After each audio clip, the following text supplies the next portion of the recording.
and welcome to the first ever Tech Fluff TV. I'm so excited, and I just can't hide it. I'm Hermione Way, and coming up today, we've got one of London's hottest startups pitching on an escalator. We put your tweets and your Facebook messages to one of the UK's top entrepreneurs, and we've got the dates that you should have in your diary. But first, before all of that, the headlines.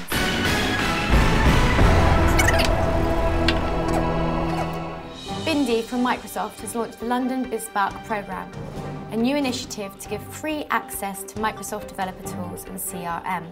This week they hosted a breakfast session at London City Hall where Daniel from Silicon Valley talked about the project. David Willett's MP was also there talking about why the government is supporting the Microsoft programme. I believe that BizBot is a really exciting way of just helping large companies, helping smaller companies start up and thrive. And we need those type of relationships to strengthen the British economy. Brilliant, thank you very much. To qualify for the programme, your company must be under 3 years old and turning over less than $1 million. As part of the release, Bindi from Microsoft sponsored Drink Tank, London's favourite networking event, organised by those bad boys from Huddle, Alistair and Andy. And they've been busy boys recently announcing big news. They were the only European company to be chosen to partner with LinkedIn for the launch of the Business Social Network's open social application platform. Well done, lads.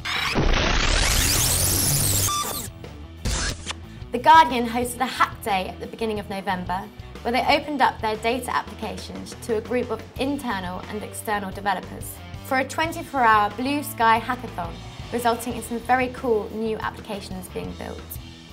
The Guardian have now released their content in full via RSS, opening up new opportunities for news-related startups and web applications. Channel 4 is rethinking public service media and has launched the 4IP Fund to invest in original interactive media products and services. They're looking for proposals from a wide range of people as possible, no matter how big or small you are. If you have ideas for cool websites, games or services that can help improve people's lives, you can submit online at the address below.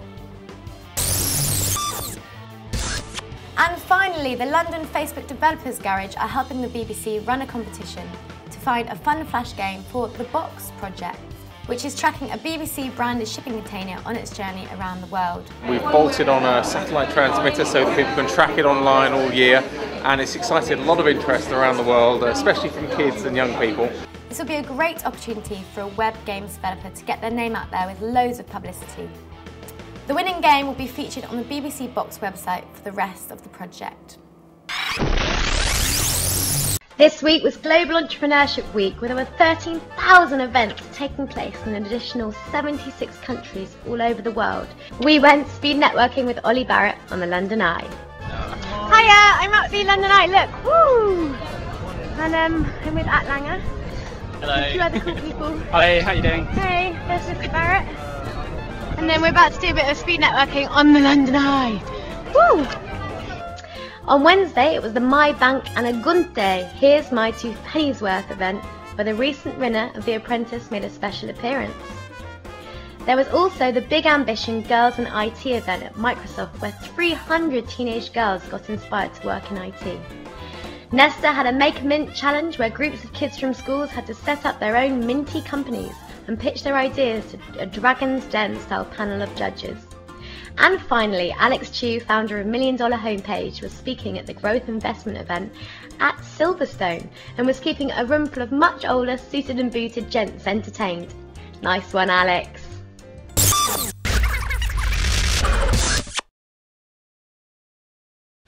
So I'm here with Sophie and Charlie from Worldica. Now guys, you're about to pitch your business on an escalator.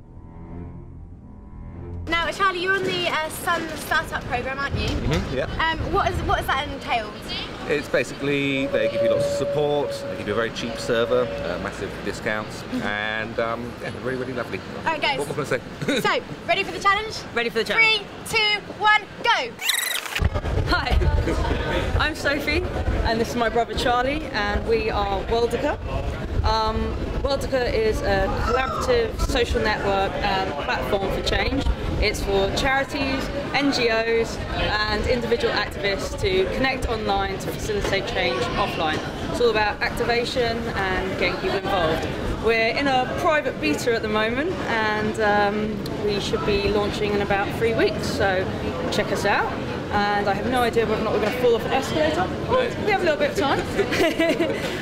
So basically, yeah, it's mainly for the big charities to connect and collaborate with smaller charities, for smaller charities to group together, share resources. It's kind of a base camp meets a Facebook for the third sector. Yeah, we're going to fall off.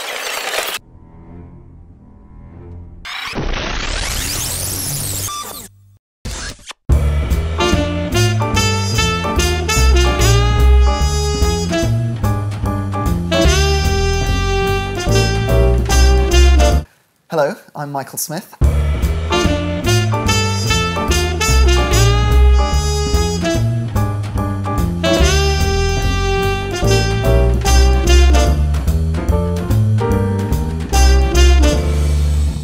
And this is Tech Fluff TV. So first up, question on Twitter from @2IT. They want to know, barriers to entry have come down in past years. Has this made it harder or easier for you to make a success of a new venture? I think it's a very good question. Years ago when I was setting up Firebox, it was really expensive to set up a new internet company. People were spending a fortune on advertising, all the technology cost a lot of money as well. And now it's way, way cheaper to just get going. And I think that's great. It's great for innovation because it means lots more companies are starting up. It means lots more things are failing, but that doesn't matter if they're failing quickly. So I think it's a very positive thing. So I sleep about 7 hours a night. Typical day, wake up, head into work down in Battersea where Mind Candy is. And every day is different, all sorts of crazy things going on, from meetings to designing new products to chatting to different business partners. There's lots of parties going on, tech parties, networking events, which I like to go to in the evening, and usually check email before going to bed and then crash to sleep about midnight. That's a typical day. A few other strange things happen occasionally. So I would say the most important thing for a startup is people. One of my mantras is to hire slowly and fire fast. It's absolutely critical that you have a great team around you that believe in the product and are passionate about it. As soon as you get a few people that are average or only quite good, it can affect the whole team. It can damage the DNA of the business as you go forward. So it's critical that you keep a very high bar there. There are lots of other things important as well. Focus, not getting too distracted. So many different directions a startup can go in, but you've got to remain very, very focused on your core business. A great quote that Danny Reimer often says, I think some American entrepreneur said this, is the main thing is to keep the main thing, and I totally agree with that.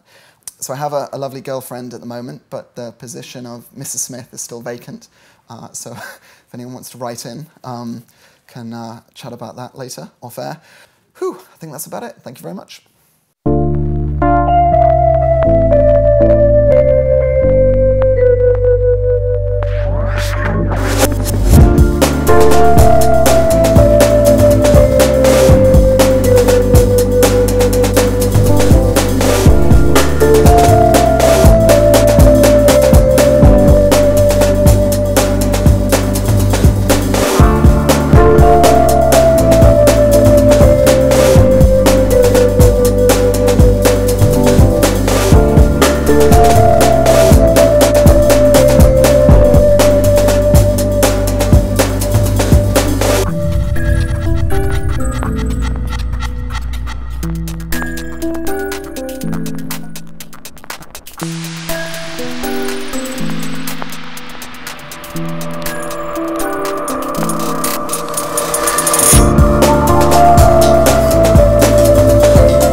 Next week we'll be here with more entrepreneurs, more startups, more dates for your diary, and a little bit of fluff. Bye!